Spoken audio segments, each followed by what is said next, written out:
Salut tout le monde. Alors aujourd'hui, je vais vous parler de quelque chose qui s'appelle la covariance et la contravariance. Donc, on va commencer avec des exemples basés sur des delegates, et puis on va étendre un petit peu cette logique-là avec des interfaces et des generics pour essayer de comprendre un petit peu plus jusqu'où on peut aller avec ces deux concepts-là. Commençons donc simple avec une delegate. Je vais créer un type delegate qui retourne un object et qui reçoit en paramètre un string de cette manière-là. C'est tout. Et je vais créer une méthode qui correspond à cette signature-là pour pouvoir l'assigner. Statique, object, object. On va appeler M comme méthode, string S, et on va retourner null. Voilà, donc rien de particulier ici. Puis on va créer une instance en passant notre définition de méthode ici. Et donc derrière, on va pouvoir l'appeler comme n'importe quel appel avec des, puis en passant en paramètre, un string de cette manière-là. C'est tout, rien de spécial. Maintenant, ce qu'on peut se poser comme question, c'est que à partir d'ici, on va consommer uniquement des instances qui vont répondre à l'interface object, au type object. Tout simplement parce que le type de retour de la delegate ici est de type object. Donc en réalité, étant donné que euh, vous savez, dans une hiérarchie, on peut retourner et manipuler un sous-type comme si c'était un parent. Si la seule chose dont on a besoin ici, c'est de manipuler des objets, on pourrait manipuler n'importe quoi qui est un sous-type d'object. Et donc, ici, on pourrait retourner n'importe quel type pourvu qu'il soit un sous-type d'object, théoriquement. Donc, essayons de faire ça. On va prendre string qui est un sous-type d'object et on se rend compte que ça marche. Et en fait, ça pose vraiment aucun problème parce que n'importe quel code derrière qui va manipuler cette instance O, en fait, manipulera en fait des strings, mais ça n'a aucun problème puisque string est object. Donc, ça manipulera aussi object. Donc, ce concept-là, c'est ce qu'on appelle la covariance. Maintenant, essayons de réfléchir de la même manière, mais pour les paramètres. Donc, ici, en paramètre, on a string. Donc, de la même manière, quand on va appeler cette signature, on va lui passer un string en paramètre. Ce string en paramètre, c'est juste un type comme les autres, mais le code qui va qui va être appelé quand on va effectuer cet appel-là, peut recevoir un string, c'est ce qui est le cas aujourd'hui avec ce qu'on a maintenant, mais pourrait recevoir n'importe quoi euh, pourvu que string puisse être assigné au type de son paramètre. Donc ici, on peut se demander, ok, cette méthode string, c'est processer des strings, M string S, processer des strings, mais peu importe ce que cette méthode sait faire, pour peu qu'elle est capable de processer des strings. Et donc, en fait, ce qui passe, c'est que si on met un type qui est parent, cette fois-ci, à la signature, ici, on va être capable de processer n'importe quel objet, et donc, par conséquent, on est aussi capable de recevoir des appels de string, puisque string est juste un objet. Donc, en fait, la différence ici, c'est que avec de la covariance, on va pouvoir produire des types qui sont sous-types à celui de la définition.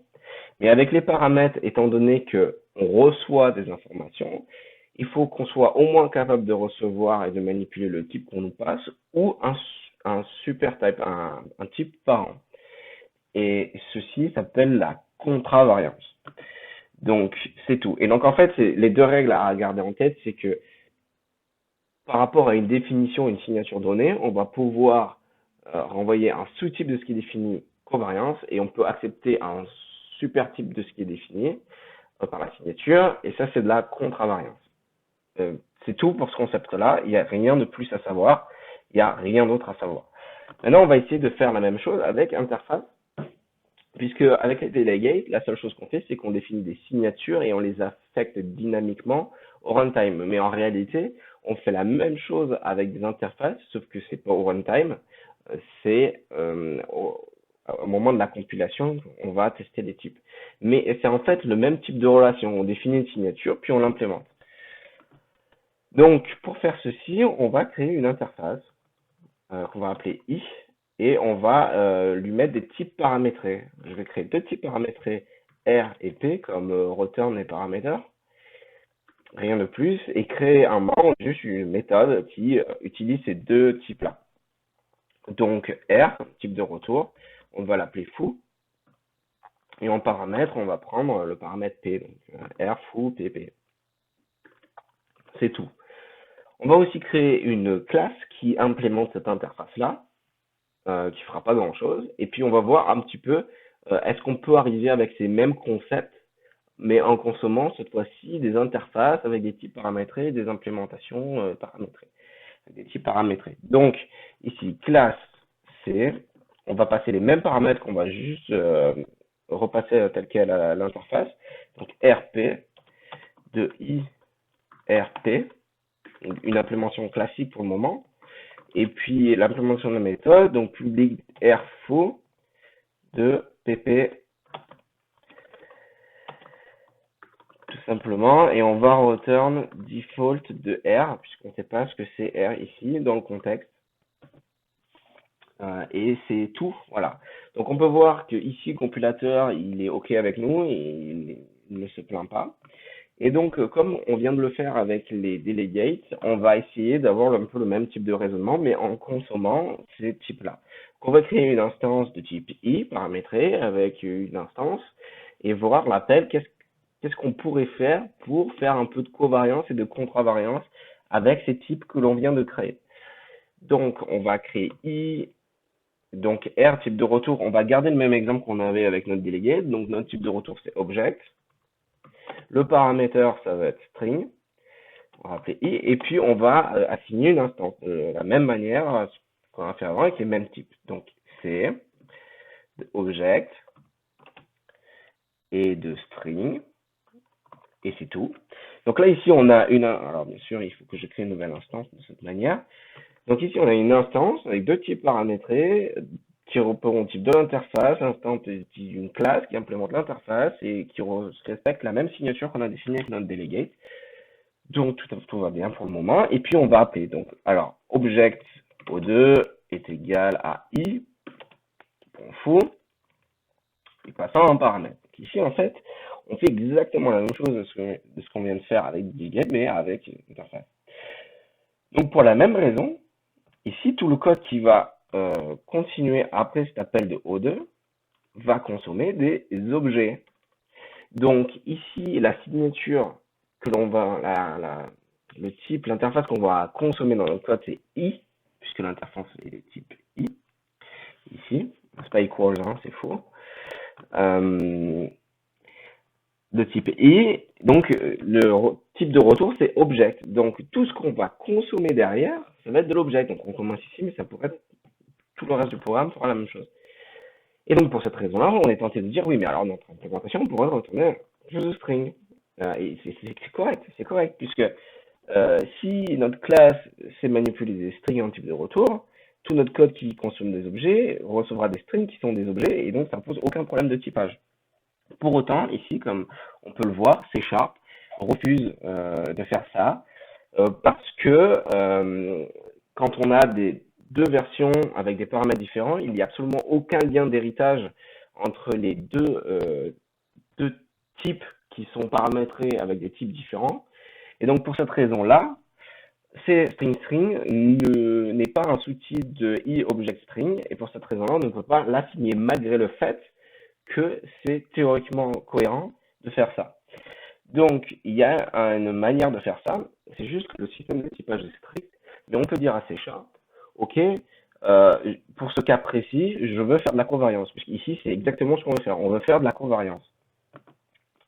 Et donc en fait, si on réfléchit un petit peu, en se basant sur la réflexion qu'on vient d'avoir, les types, la covariance s'applique sur les types de sortie, puisque c'est les types de retour, et la contravariance s'applique sur les types d'entrée, puisque c'est les paramètres.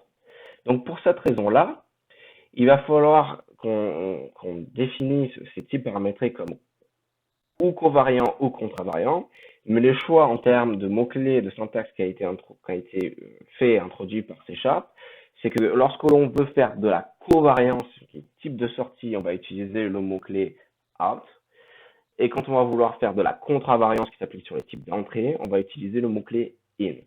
Donc ici, R, c'est le type de retour. On va appliquer ce mot-clé, donc out, qui va dire, OK, ce R est covariant. Et d'un coup, ça marche. Puisque ceci est correct. Notre manière d'utiliser le système de typage est complètement correcte.